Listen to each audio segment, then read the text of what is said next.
பிஸ்மில்லாஹிர் ரஹ்மானிர் ரஹீம். இன்ஷா அல்லாஹ் பாடத்தை ஆரம்பிப்போம். அல்ஹம்துலில்லாஹ். எனவே இந்த மத்தினை பொறுத்த வரைக்கும் இது மிக முக்கிய ஒரு மத்தினாக இருந்து கொண்டிருக்கிறது. ஏராளமான உலமாக்கள் இதற்கு கவனம் செலுத்தி இருக்கிறார்கள். இந்த மத்தினை பொறுத்த வரைக்கும் அதிகமான ஷரஹகள் இந்த மத்தினுக்கு எழுதப்பட்டிருக்கிறது. அதுல ஒன்றுதான் அந்நஸீஹா அஸ்ஸனிய்யா என்று சொல்லக்கூடிய ஒரு ஷரஹ். அல்லாமா ஷேக் அலி அல் அன்சாரி ரஹிமஹுல்லா அவர்களுக்குரிய ஷரஹ். அதே போன்றுதான் அத்துர்ரத்து நஹ்வியா ஃபி ஷரஹில் ஆஜுரூமியா என்று சொல்லக்கூடிய ஒரு ஷரஹ்.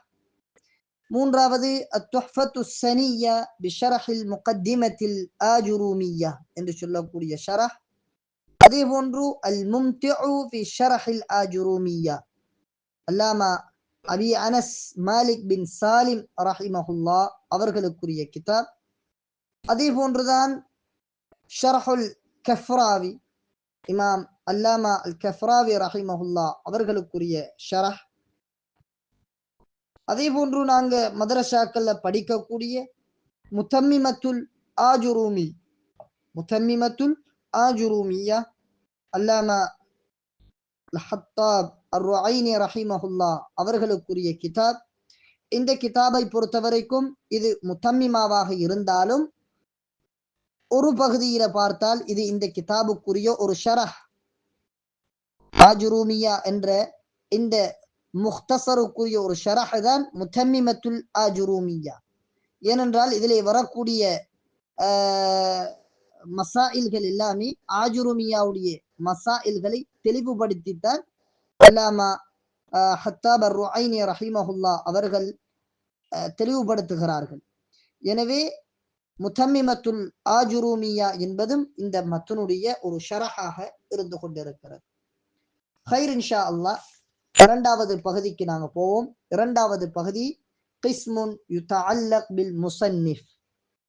இந்த கிதாபை கோர்வை செய்த அல்லாமா இப்னு ஆஜுரூம் ரஹிமஹுல்லா அவர்கள் சார்ந்த சில விடயங்களை நாங்க பார்ப்பதற்குத்தான் கிஸ்முன் யுதஅல்லக் பில் முஸன்னிஃப் என்பதாக சொல்லுவோம்.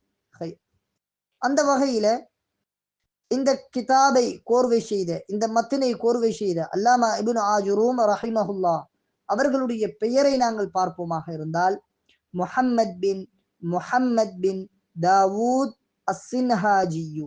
இவருடைய பெயர் முஹம்மத் பின் தாவூத் அஸ்ஸின்ஹாஜியு. அஸ்ஸின்ஹாஜியு என்று சொல்ல முடியும், அஸ்ஸன்ஹாஜியு என்று சொல்ல முடியும், அஸ்ஸுன்ஹாஜியு. மூன்று ஹரக்கத்துகளும் எங்களுக்கு வைக்க முடியும். இவங்கட மகனுடைய பெயரும் முஹம்மத், இவங்கட மகனுடைய பெயரும் முஹம்மத். எனவே இந்த இடத்துல பாருங்க, இவருடைய பெயர் முஹம்மத், இவருடைய தந்தையுடைய பெயர் முஹம்மத், அதே போன்று இவருடைய மகனுடைய பெயர் முஹம்மத். சுப்ஹானல்லாஹ், மூன்று நபர்களுடைய பெயரும் முஹம்மத். நாங்க அல்ஃபியத்து பின் மாலிக் நடத்தக்கூடிய சந்தர்ப்பத்தில் அல்லாமா இப்னு மாலிக் ரஹிமஹுல்லா அவர்களுடைய தர்ஜமாவை படிச்சு கொடுக்கக்கூடிய சந்தர்ப்பத்தில் நாங்க சொன்னோம், அல்லாமா இப்னு மாலிக் ரஹிமஹுல்லா சாஹிபுல் அல்ஃபியா இவர்களை பொறுத்த வரைக்கும் இவங்கட பெயர்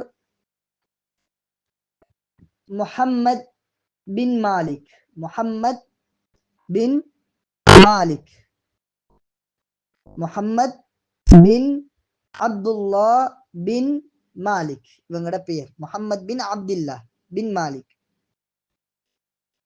இவருக்கு அல்லாமா இப்னு மாலிக் ரஹிமஹுல்லா அவர்களுக்கு மூன்று மக்கள் இருந்தார்கள், மகன்மார்கள் இருந்தார்கள். அந்த மூன்று மகன்மார்களுக்கும் அவர்கள் முஹம்மத் என்பதாக பெயர் வைத்தார்கள்.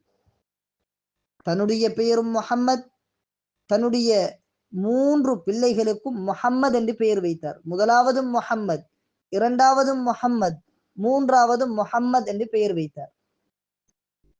ஆனால் முஹம்மது அல் அக்பர் என்று மூத்த மகனுக்கும், முஹம்மது அல் அவுசத் என்று இரண்டாவது மகனுக்கும், முஹம்மது அல் அஸ்ஸகர் என்று சொல்லி கடைசி மகனுக்கும் இவர் சிஃபத்தை கொண்டு என்ன செய்தார், பிரித்தறிவித்தார். இவர்களுடைய லகபுகளை நாங்க பார்ப்போமாக இருந்தால், முதலாவது மகனுடைய லகப் பதுருத்தீன், இரண்டாவது ஷம்சுத்தீன், மூன்றாவது தகையுத்தீன். எனவே அல்லாமா இப்னு மாலிக் ரஹிமஹுல்லா அவர்கள் தன்னுடைய பெயரும் முஹம்மத், தன்னுடைய 3 குழந்தைகளுக்கும் முஹம்மத் முஹம்மத் முஹம்மத் என்று பெயர் வைத்தார். ஏன்? ஸல்லல்லாஹு அலைஹி வஸல்லம் அவர்களுடைய அந்த நேசத்தின் உச்சகட்டம் தன்னுடைய பிள்ளைகளுக்கு அனைத்திற்கும் முஹம்மது என்பதாக பெயரிட்டார். அதே போன்றுதான் அல்லாமா இப்னு ஆஜுரும் ரஹிமஹுல்லா அவர்களை பார்த்தால், அவர்களுடைய பெயரும் முஹம்மத், அவர்களுடைய தந்தையுடைய பெயரும் முஹம்மத், அவர்களுக்கு பிறந்த குழந்தையுடைய பெயரும் முஹம்மத். எனவே இந்த முஹம்மத் என்ற பெயரை இமாம்கள் எந்த அளவுக்கு நேசித்திருக்கிறார்கள் என்றது இந்த சம்பவங்களின் மூலமாக எங்களுக்கு தெளிவாகிறது.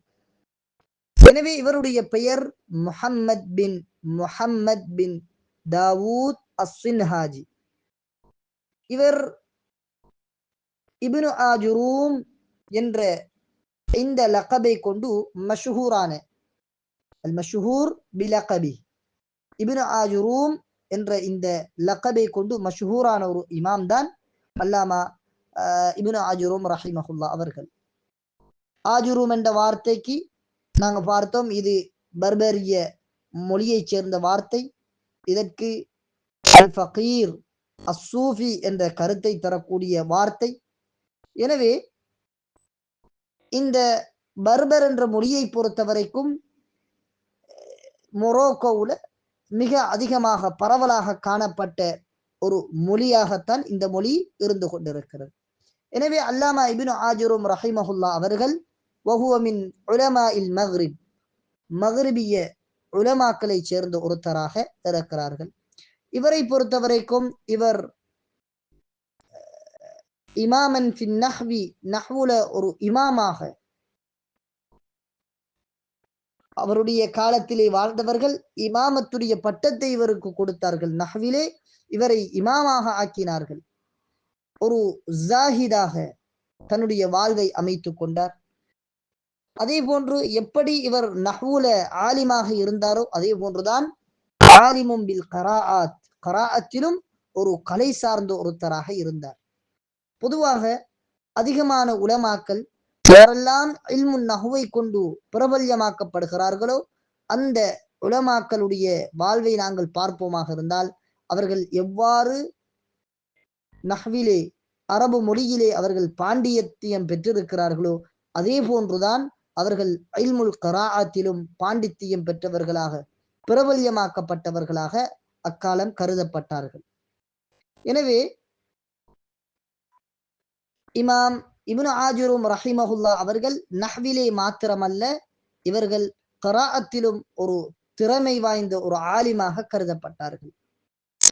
அதே போன்றுதான் இமாம் அல்லாமா இப்னு ஆஜுரும் ரஹிமஹுல்லா அவர்கள் எப்படி கராஅத்தில ஒரு திறமை வாய்ந்த ஆலிமாக கருதப்பட்டார்களோ அதே போன்றுதான் சாஹிபுல் அல்ஃபியா அல்லாமா இப்னு மாலிக் ரஹிமஹுல்லா அவர்களும் கூட தான் ஒரு நஹ்வியாக இருந்தாலும் அவர்களும் கராஅத்தில ஒரு திறமை வாய்ந்தவராக காணப்பட்டார்.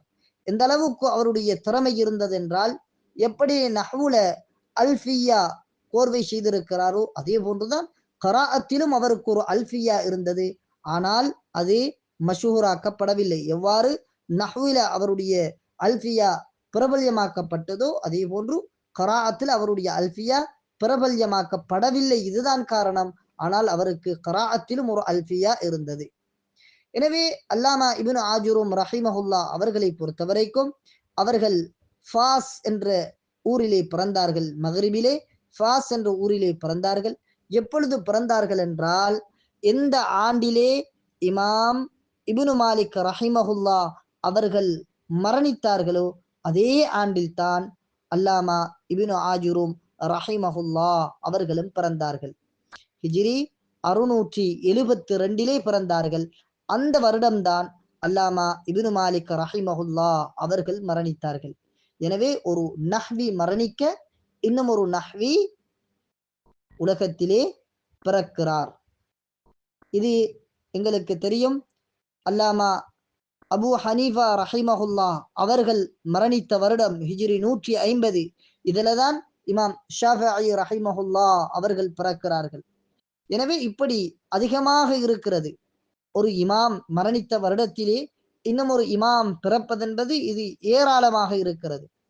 இமாம் முஸனி ரஹிமஹுல்லா அவர்களை பொறுத்தவரைக்கும் அவர்கள் பிறந்த ஆண்டு இமாம் லைஸ் பின் சஅத் ரஹிமஹுல்லா அவர்கள் மரணித்த வருடம்தான் இமாம் முஸனி ரஹிமஹுல்லா அவர்கள் பிறக்கிறார்கள் ஹிஜ்ரி 175.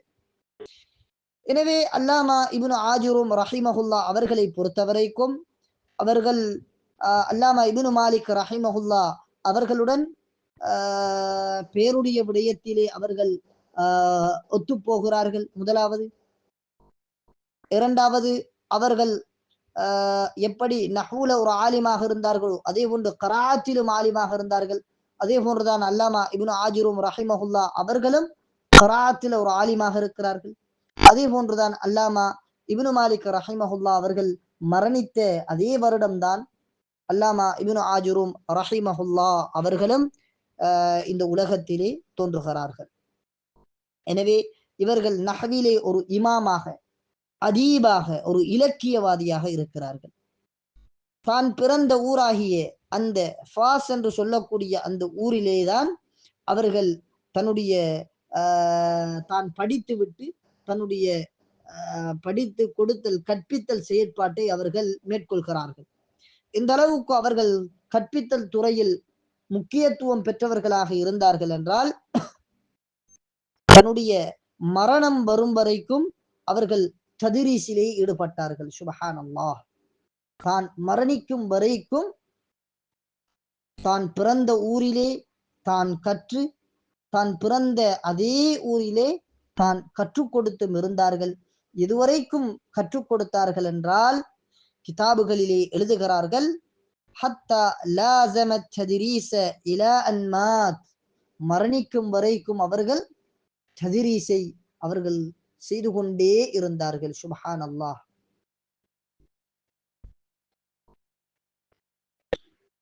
அதே போன்று இவர்கள் ஹஜ்ஜுக்காக வேண்டி காபாவிற்கு சென்றார்கள். மிக பெரும் இன்றைய காலம் போன்றல்ல, அந்த காலம் மிக தியாகத்தோட பல மாத காலம் மகரிபில இருந்து ஹஜ்ஜுக்கு செல்வதென்பது மிக அதிகளவு தூரம். எனவே பல மாத காலம் அவர்கள் ஹஜ்ஜுக்காக வேண்டி பிரயாணம் செய்தார்கள். இமாம் அல்லாமா இப்னு ஆஜுரும் ரஹிமஹுல்லா அவர்கள் ஹிஜ்ரி 723 இந்த உலகை விட்டு அல்லாஹுடைய ரஹ்மத்தின் பால் சென்றார்கள். அவர்கள் உலகை விட்டு பிரியக்கூடிய நேரத்திலே அவர்களுடைய வயது 51 வயது. எனவே நீண்ட காலம் இந்த உலகத்திலே வாழவில்லை. 51 வருட காலம்தான் இந்த உலகத்திலே வாழ்ந்திருக்கிறார்கள். இவர்களுடைய ஜனாசா எங்கு அடக்கம் செய்யப்பட்டிருக்கிறது என்றால் மக்ரிபில ஃபாஸ் என்ற அவர்களுடைய அந்த ஊரிலே பாபுல் ஹதீத் என்ற இந்த வாயிலுக்குள்ளே அவர்களுடைய ஜனாசா அடக்கம் செய்யப்பட்டிருக்கிறது. இவர்களுடைய கராமாத்தில் ஒன்றுதான் இவர்கள் எந்த அளவுக்கு ஒரு இஹ்லாஸ் உள்ளவர்கள், எந்த அளவுக்கு இவர்களுடைய உள்ளம் தூய்மையானதென்றால் கிதாபுகளிலே எழுதுகிறார்கள். அல்லாமா கஃப்ராவி ரஹிமஹுல்லா அவர்கள் மத்னுல் ஆஜுரூமியா என்ற இந்த மத்தினுக்கு ஷரஹ் எழுதியிருக்கிறார்கள். ஷாரிஹ் அல்லாமா ஹசன் அல் கஃப்ராவி ரஹிமஹுல்லா இவர்கள் தன்னுடைய இந்த ஷரஹுல் கஃப்ராவி என்ற இந்த ஷரஹிலே எழுதுகிறார்கள், அல்லாமா இப்னு ஆஜுரும் ரஹிமஹுல்லா அவர்களை தொட்டும் ஹிகாயத் செய்யப்படுகிறது.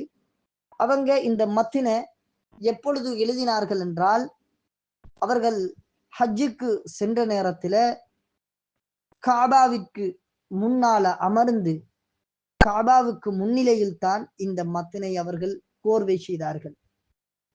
அவர்கள் இந்த மத்தினை கோர்வை செய்த போது இந்த மத்தினை அல்காஹு ஃபில் பஹர் கடலிலே வீசினார்கள், நீரிலே இந்த மத்தினை வீசினார்கள். போட்டுவிட்டு சொன்னார்களாம், இன்கான ஹாலிசன் லில்லாஹி தஆலா ஃபலா யபுல், இது அல்லாஹுக்காக வேண்டி இந்த மத்தினை நான் எழுதியது, இது அல்லாஹுக்காக வேண்டி இஹ்லாஸாக நான் செய்திருப்பேனாக இருந்தால் ஃபலா யபுல்ல, இந்த மத்தின் நலையாது, இது அழியாது என்பதாக சொல்லிவிட்டு இந்த மத்தினை உடனே நீரிலே தூக்கி வீசுகிறார்கள், எழுதுகிறார்கள் கிதாபுகளிலே. திரும்ப இந்த கிதாபை எடுத்த போது ஃபலம் யம்ஸஹு அல்மா, தண்ணீர் அந்த கிதாபை தொடவில்லை என்பதாக சொல்லுகிறார்கள். தண்ணீர் அந்த கிதாபை தொட்டும் பார்க்கவில்லை, அந்த கிதாப் நலையாமல் இருந்தது. எனவே அன்னாருடைய இஹ்லாஸிற்கு இந்த கிஸ்ஸாவை பதிவு செய்கிறார்கள். அல்லாஹு ஆலம்.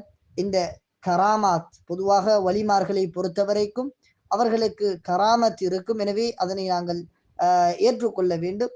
எனவே அவர்கள் இந்த அளவுக்கு ஒரு இஹ்லாஸான முறையில் தான் இந்த மத்தினை எழுதினார்கள். ஆனால் இதற்குரிய சான்றாக நாங்கள் பார்ப்போமாக இருந்தால் இன்றும் கூட இந்த மத்தின் இந்த அளவுக்கு முக்கியத்துவம் வாய்ந்திருக்கிறது என்றால், இந்த அளவுக்கு பல்லாயிரக்கணக்கான வருடங்கள் சென்றும் இந்த மத்தின் இது சிறப்பியல்பு அடைந்திருக்கிறது என்றால் உண்மையிலே அவர்களுடைய இஹ்லாஸ் தான் இதற்கு காரணமாக இருக்கிறது. எனவே அல்லாமா இப்னு ஆஜுரும் ரஹிமஹுல்லா அவர்கள் ஏராளமான கிதாபுகளை கோர்வை செய்திருக்கிறார்கள். அவர்களுடைய கிதாபுகள் சம்பந்தமாக நாங்கள் பார்ப்போமாக இருந்தால், முதலாவது நாங்க படிக்க இருக்கக்கூடிய இந்த மத்னுல் ஆஜுரூமியா அல்லது அல் முகத்திமத்துல் ஆஜுரூமியா அல்லது அல் ஆஜுரூமியா என்று சொல்லக்கூடிய இந்த மத்தின், அதே போன்று ஷாத்திபியா, இதற்கு ஒரு ஷரஹ் எழுதினார்கள். எழுதி அதற்கு பெயர் வைத்தார்கள் ஃபராயிதுல் மஆனி ஃபி ஷரஹி ஹிர்ஸில் அமானி என்பதாக ஷரஹ் எழுதினார்கள். எனவே அவர்கள் கராஅத்தை சேர்ந்த ஒரு ஆலிம், கராஅத்துடைய துறையிலே திகழ்ந்தவராக இருந்தவர். எனவே ஷாத்திபியாவுக்கு ஒரு ஷரஹ் எழுதினார்கள், எழுதி அதற்கு பெயர் வைத்தார்கள் ஃபராயிதுல் மஆனி ஃபி ஷரஹி ஹிர்ஸில் அமானி என்பதாக பெயரிட்டார்கள். அதே போன்றுதான் உர்ஜூஸத்துல் பாரி' ஃபி அஸ்லி மக்ரஇல் இமாமின் நாஃபி' என்று சொல்லி ஒரு கிதாப் எழுதினார்கள். அதே போன்று அல் இஸ்தித்ராக் அலா ஹிதாயத்தில் முர்தாப் என்று சொல்லி ஒரு கிதாப் எழுதினார்கள். அத்தப்சீர் ஃபி நظ்மி தைசீர் என்று சொல்லி ஒரு கிதாப் எழுதினார்கள். இப்படி ஏராளமான கிதாபுகளை அவர்கள் கோர்வை செய்திருக்கிறார்கள். எனினும் இந்த இடத்துல உங்களுக்கு ஒரு 5 கிதாபுகளை நான் இங்க உங்களுக்கு தந்திருக்கிறேன். அதே போன்று இவர்களுடைய உஸ்தாதுமார்களை நாங்க பார்ப்போமாக இருந்தால், ஷேக் அல் இமாம் முஹம்மத் பின் யூசுப் ரஹிமஹுல்லா, அபு ஹையான் ரஹிமஹுல்லா, அபு ஹையான் முஹம்மத் பின் யூசுப் நஹ்வி. இவர் யாரு? உஸ்தாத் இப்னு அகீல், அல்லாமா இப்னு அகீல் ரஹிமஹுல்லா, இப்னு மாலிக் ரஹிமஹுல்லா அவர்களுடைய அல்ஃபியாவுக்கு ஷரஹ் எழுதின ஒருத்தர் தான் அல்லாமா இப்னு அகீல் ரஹிமஹுல்லா அவர்கள். அவர்களுடைய உஸ்தாது தான் அபு ஹையான் முஹம்மத் பின் யூசுப் ரஹிமஹுல்லா. இவர்களை பொறுத்தவரைக்கும் அல்லாமா இப்னு அகீல் ரஹிமஹுல்லா அவர்கள் இவருடைய மாணவர், தன்னுடைய மாணவரை புகழ்ந்து ஒரு வாசகம் அமைத்திருக்கிறார்கள். சொன்னார்கள், மா தஹ்த அதீமிஸ் ஸமா அன்ஹா மின் இப்னு அகீல், மா தஹ்த அதீமிஸ் ஸமா, இந்த வானத்துக்கு கீழே கிடையாது, அன்ஹா மின் இப்னு அகீல், இப்னு அகீலை விடவும் ஆக நஹ்வு தெரிஞ்சவர், நஹ்வை அறிந்தவர் வேறு யாருமே கிடையாது என்பதாக உஸ்தாத் தன்னுடைய மாணவன் இப்னு அகீல் ரஹிமஹுல்லா அவர்களை புகழ்கிறார்கள். எனவே இந்த அபு ஹையான் ரஹிமஹுல்லா அவர்கள் அல்லாமா இப்னு ஆஜுரூம் ரஹிமஹுல்லா அவர்களுடைய விசேட உஸ்தாதாக, ஆசிரியராக கணிக்கப்படுகிறார்கள். அதே போன்றுதான் அல் இமாம் முஹம்மத் பின் அல் கஸ்ஸாப் ரஹிமஹுல்லா, அதே போன்று அபுல் காசிம் முஹம்மத் பின் அப்துல் ரஹீம் ரஹிமஹுல்லா, அதே போன்று அபு மர்வான் அப்துல் மலிக் பின் மூசா ரஹிமஹுல்லா, இப்படியான உஸ்தாதுமார்களிடத்திலே இவர்கள் கல்வியை கற்றிருக்கிறார்கள். அதே போன்று அல்லாமா இப்னு ஆஜுரூம் ரஹிமஹுல்லா அவர்களுடைய மாணவர்கள் யார் என்று பார்த்தால், இதுல முதலாவது அவர்களுடைய மகன் முஹம்மத் என்று சொல்லக்கூடிய மகன், இவர் தன்னுடைய தந்தை இப்னு ஆஜுரூம் ரஹிமஹுல்லா அவர்களுடைய மாணவனாக திகழ்கிறார். எனவே இவருடைய மாணவர்கள் முதலாவது தன்னுடைய மகன் முஹம்மத் பின் முஹம்மத், அதே போன்று தன்னுடைய அடுத்த மகன் அப்துல்லா பின் முஹம்மத், அதே போன்று ஷேக் அஹ்மத் பின் முஹம்மத் பின் ஷுஐப் ரஹிமஹுல்லா, ஷேக் அப்துல்லா பின் உமர் அல் ஃபகீஹ் அன் நஹ்வி ரஹிமஹுல்லா, ஷேக் முஹம்மத் பின் அலி பின் உமர் அன் நஹ்வி ரஹிமஹுல்லா, இப்படி ஏராளமான உலமாக்கள் இவரிடத்திலே தில்மீதுகளாக மாணவர்களாக திகழ்ந்திருக்கிறார்கள். எனவே அல்ஹம்துலில்லாஹ் இன்றைய தினம் நாங்க முகத்திமத்துல் கிதாப் என்ற இந்த பகுதியில இதனை இரண்டாக பிரித்து கிஸ்முன் யுதஅல்லக் பில் முஸன்னஃப் என்ற பகுதியிலே முஸன்னஃப் சம்பந்தமாக, இந்த மத்தின் சம்பந்தமாக முடிந்த அளவுக்கு மிக பூர்த்தியாக இதனுடைய சிறப்பியல்புகள் சம்பந்தமாக பார்த்திருக்கிறோம். அதே போன்று இரண்டாவது பகுதியாகிய கிஸ்முன் யுதஅல்லக் பில் முஸன்னிஃப், முஸன்னிஃப் சார்ந்த பகுதி, இதிலே அல்லாமா இப்னு ஆஜுரூம் ரஹிமஹுல்லா அவர்களுடைய சில விடயங்களை பார்த்திருக்கிறோம், அவர்களுடைய பெயரை பார்த்திருக்கிறோம். அதே போன்று இவர்களுடைய குனியத்தை பொறுத்த வரைக்கும் அபு அப்துல்லா, அபு அப்துல்லா இதுதான் இவர்களுடைய குனியத். எனவே அல்லாமா இப்னு மாலிக் ரஹிமஹுல்லா அவர்களுக்கும் அல்லாமா இப்னு ஆஜுரூம் ரஹிமஹுல்லா அவர்களுக்கும் மத்தியில் இருக்கக்கூடிய மிக முக்கியமான 3 தொடர்புகள் சம்பந்தமாக நாங்க பார்த்திருக்கிறோம். எனவே ஹைர் இன்ஷா அல்லாஹ் எங்களுடைய பாடத்தை, இன்றைய பாடத்தை நாங்க இதோட முடித்து கொள்ளுவோம். எதிர்வரக்கூடிய எங்களுடைய கிளாஸ்ல நாங்க கிதாப ஆரம்பிப்போம். கிதாபுடைய ஒரு சிறிய முகத்திமா ஒன்று அதிலே போட்டிருக்கிறார்கள். நாங்க எங்களோட இந்த முகத்திமாவுல அது சார்ந்த விடயங்களை பார்த்துட்டோம். எனவே இன்ஷா அல்லாஹ் வரக்கூடிய கிளாஸ்ல கிதாப ஆரம்பிப்போம். ஜஸாக்குமுல்லாஹு அஹ்ஸனல் ஜஸா. உங்களுடைய நேரங்களை நீங்க கொடுத்து இந்த மார்க்கத்தை படிக்க வேண்டும், மார்க்கத்தை படிப்பதற்கு ஒரு ஆழத்தாக இருக்கக்கூடிய இந்த இல்மை நாங்கள் கற்றுக்கொள்ள வேண்டும் என்ற நன்னோக்கிலே நீங்கள் உங்களுடைய காலங்களை ஒதுக்கி இருக்கிறீர்கள். அல்லாஹ் உங்களுக்கும் ரஹ்மத் செய்ய வேண்டும் என்பதை நான் அல்லாஹ்விடத்திலே வேண்டியவனாக, அதே போன்று அல்ஹம்துலில்லாஹ் ஒரு சிலர் படித்து தரக்கூடிய விடயங்களை மிக துல்லியமான முறையில நீங்க தொகுத்திருக்கிறீர்கள், அவற்றை எழுதியிருக்கிறீர்கள். அல்லாஹ் உங்களுடைய வாழ்க்கையிலே பரக்கத் செய்ய வேண்டும், உங்களுக்கு மென்மேலும் அறிவிலே விருத்தி செய்ய வேண்டும் என்பதையும் அல்லாஹ்விடத்திலே கேட்டு இந்த கிளாஸை நான் முடித்துக் கொள்கிறேன். ஜஸாக்குமுல்லாஹு அஹ்ஸனல் ஜஸா. பாரக்கல்லாஹு ஃபீக்கும் வஜஅலக்கும் மினஸ் சாலிஹீன் வஸ்ஸாலிஹாத். அஸ்ஸலாமு அலைக்கும் வரஹ்மத்துல்லாஹி வபரகாத்துஹு.